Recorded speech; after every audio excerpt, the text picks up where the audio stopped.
आसमानों से झांकते तुमने कई सदियां गुजार दी।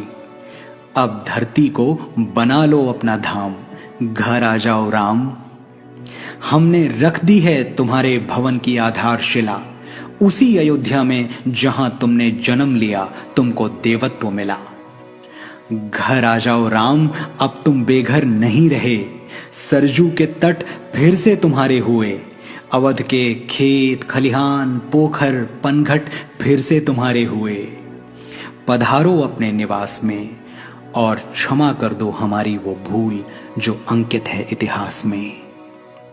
हमने वो सूरज अंधेरे में फेंक दिया जिसने पूरी सृष्टि को उजाले में रखा।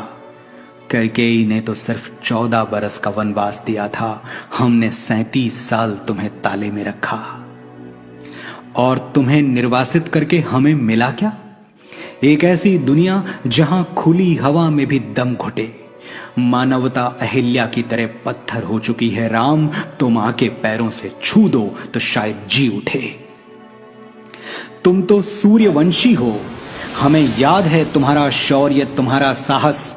न्याय के हाथ में धनुष था एक और काटने के लिए अन्याय के सर थे 10। हे महानायक मर्यादा पुरुषोत्तम इक्ष्वाकु कुलभूषण, तुम्हारे बिना फीकी है अवध की शाम, घर आ जाओ राम। हम वचन देते हैं तन मन और प्राण से कि तुम्हारा घर बनाएंगे बड़े शौक और बड़ी शान से। दीवारें इतनी मजबूत कि भेदभाव का रावण भेद न पाए, दरवाजे इतने ऊंचे कि ऊंच नीच के दानों से लांघा न जाए। तुम्हारा शयन कक्ष वहां होगा जहां किसी बेबस की सिसकियां नींद में भी सुनाई दें, और तुम्हारी छत इतनी खुली होगी कि तीज का चंद्रमा और ईद का चांद दोनों दिखाई दें। तुम्हारी खिड़कियों पर बैठे परिंदे दोहराएंगे विश्व शांति की सरगम, और महल के प्रवेश द्वार पर लिखा होगा वसुधैव कुटुंबकम। एक आंगन भी होगा, वहां बैठकर गाए जाएंगे कीर्तन भजन और खड़े होकर जन गण मन।